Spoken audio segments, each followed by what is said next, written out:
Olá, moçada, e aí? Vamos dar continuidade à nossa aula de História? Vamos comentar as questões de 2017, prova azul? Pois bem, próxima questão então, né? Vamos para o nosso slide? Enem 2017, questão 58. Muitos países se caracterizam por terem populações multiétnicas. Com frequência, evoluíram desse modo ao longo de séculos. Outras sociedades se tornaram multiétnicas mais rapidamente, como resultado de políticas incentivando a migração ou por conta de legados coloniais e imperiais.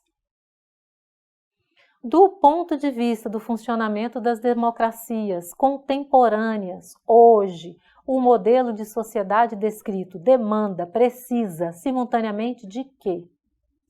Vocês viram que o enunciado está um pouquinho maior que as outras questões anteriores, né?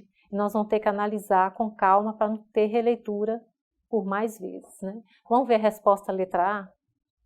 Defesa do patriotismo e rejeição do hibridismo. Defendendo o patriotismo? Se todo mundo que tiver misturado, cada um com a sua etnia, que veio de seu país, nessa sociedade contemporânea, resolver ter sentimento patriótico da sua pátria-mãe, vai ser uma bagunça. Então, essa questão está errada. Vamos voltar no texto rapidinho para vocês verem o que está falando. Muitos países se caracterizam por terem populações multiétnicas, ou seja, muitas raças, muitas pátrias mães, né? Pessoas de diferentes locais. Com frequência evoluíram desse modo ao longo de séculos. Outras evoluíram mais rapidamente. Por quê? Por causa de políticas que incentivam a migração ou por conta de legados coloniais e imperiais. O que está falando aí no enunciado, gente? Antigos impérios, como por exemplo o da Inglaterra, a Inglaterra ela teve colônias no mundo inteiro, em todos os 5 continentes. Dessa forma, hoje ela tem no seu país gente de todos os cantos do mundo. Já pensou se cada pessoa dessa, né, quiser ter leis como tinha na sua pátria-mãe? Fica difícil. Por isso que a questão A está errada. Tá, vamos para a questão B. Universalização de direitos e respeito à diversidade. Então, igualdade para todos, será que é essa? Essa aí está caindo bem, né? Mas vamos dar uma olhadinha na letra C. Segregação do território e estímulo ao autogoverno. Estímulo ao autogoverno? Se todo mundo resolvesse autogovernar como fazia na sua pátria-mãe, como eram as leis de lá, vai virar uma bagunça. Também não dá certo. Então, nós podemos descartar a letra A e a letra C. Letra B fica guardadinha aí. D de dado. Políticas de compensação e homogeneização do idioma. Política que compensa e deixa igual o idioma? Bem, eles têm que falar a mesma língua, mas será que é sobre isso que o texto está falando? Né? Eu acho que a gente pode descartar. Vamos ver a letra E.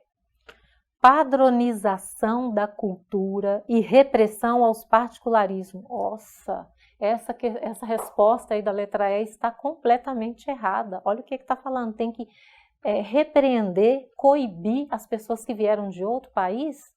Isso aí não vai dar certo, né? Isso vai gerar muita confusão. Então, essa questão está totalmente errada, descartada. Então, ficamos com as duas, né? Vamos ver quais são. A letra D, políticas de compensação e homogeneização do idioma, letra D.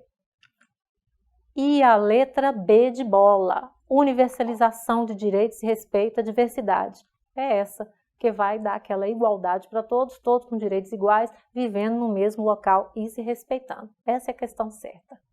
Ok? Próxima questão. Enem 2017, questão 74. A participação da mulher no processo de decisão política ainda é extremamente limitada. Em praticamente todos os países, independentemente do regime econômico e social e da estrutura institucional vigente em cada um deles. É fato público e notório, além de empiricamente comprovado, que as mulheres estão, em geral, subrepresentadas nos órgãos do poder, pois a proporção não corresponde jamais ao peso relativo dessa parte da população. Interpretação de texto, né? Então, está falando aqui, é um texto grande, né? Ele é extenso, mas basicamente o que está falando nesse texto aqui? que a participação da mulher é pequena no mundo inteiro, né? O que mais que está falando aqui? Olha aqui no finalzinho do texto.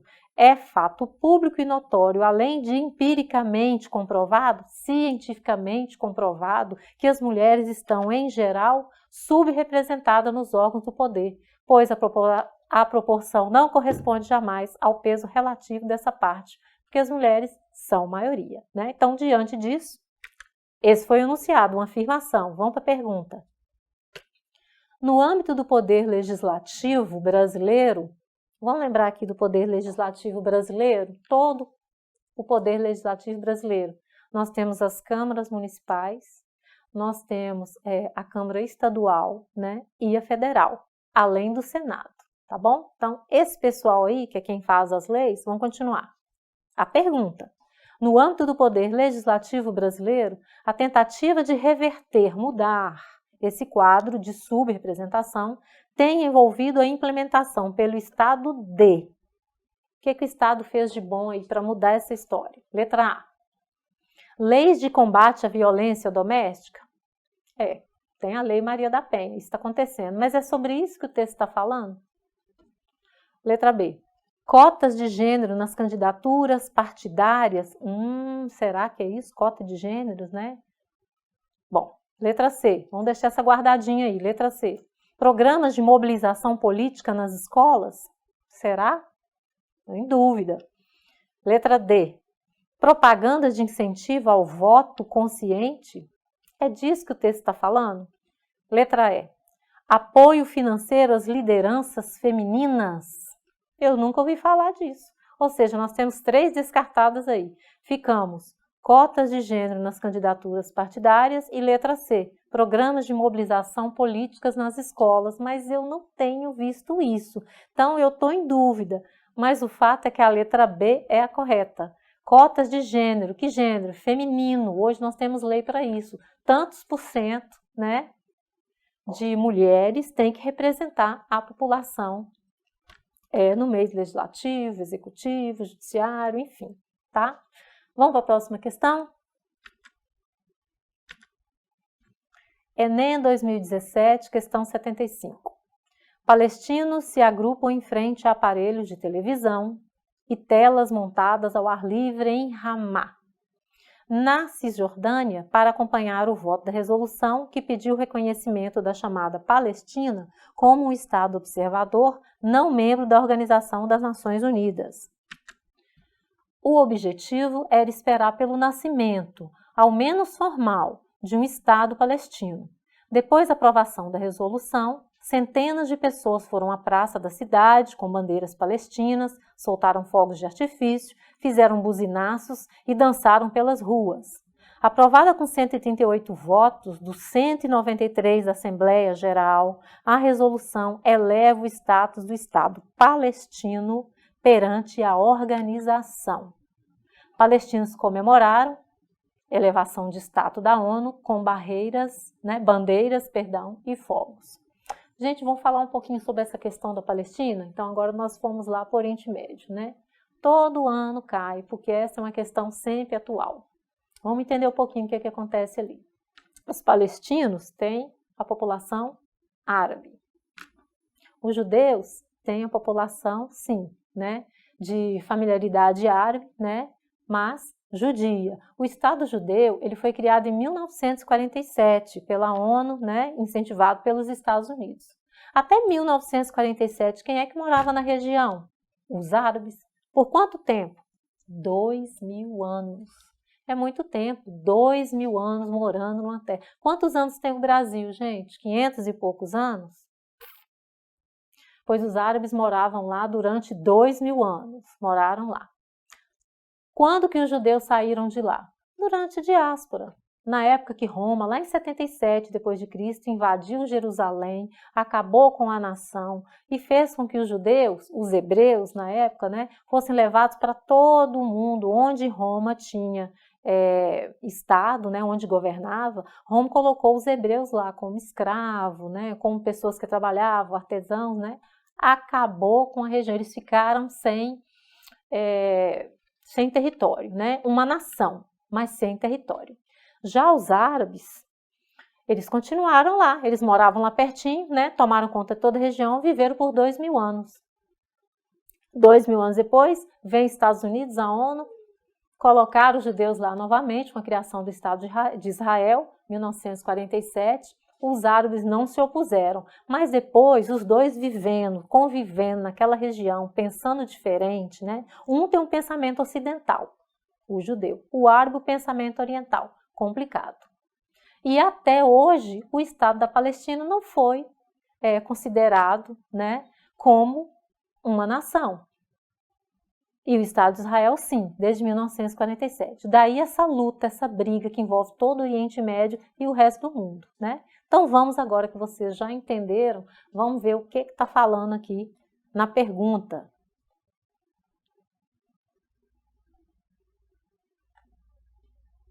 A mencionada resolução da ONU referendou ou seja, essa resolução do enunciado, que é uma afirmação, a resolução disse o quê?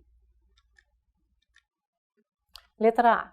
Delimitação institucional das fronteiras territoriais? É isso que está falando o enunciado? A partir de então, as fronteiras estão delimitadas? Não é isso, porque todo dia eles estão brigando, um invade um pouco a região do outro, um pedacinho, o outro invade mais um pouco, né? Não é. Vamos descartar completamente. Letra B de bola. Aumento da qualidade de vida da população local? É disso que está falando o texto? Letra C. Implementação do Tratado de Paz com os israelenses seria bom, mas é sobre isso que está falando o texto? Está falando que a paz, né, chegou até eles? Letra D de dado.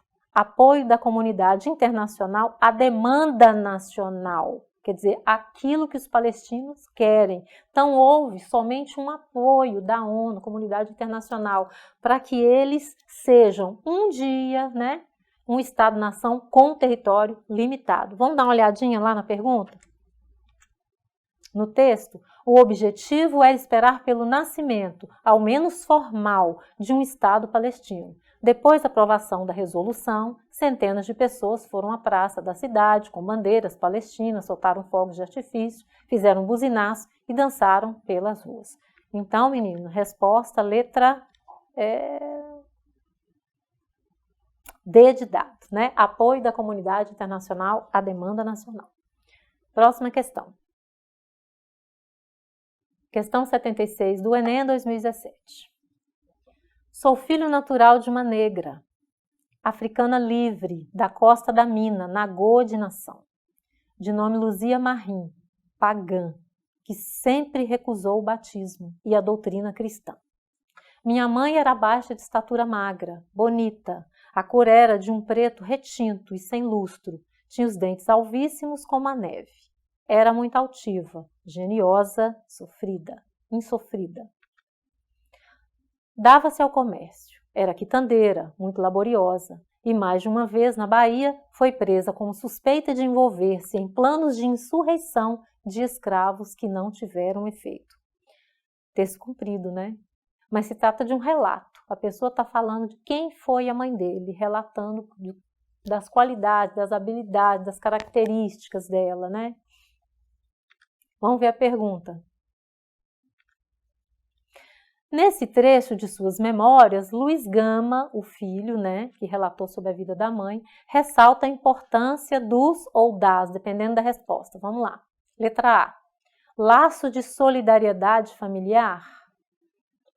Eu acho que não, mas pode deixar guardadinho aí. Vamos ver as próximas. Estratégia de resistência cultural? Será? Vamos voltar no texto daqui a pouco. Letra C. Mecanismo de hierarquização tribal? Não, isso aí não está falando de jeito nenhum no texto. Descartada a letra C.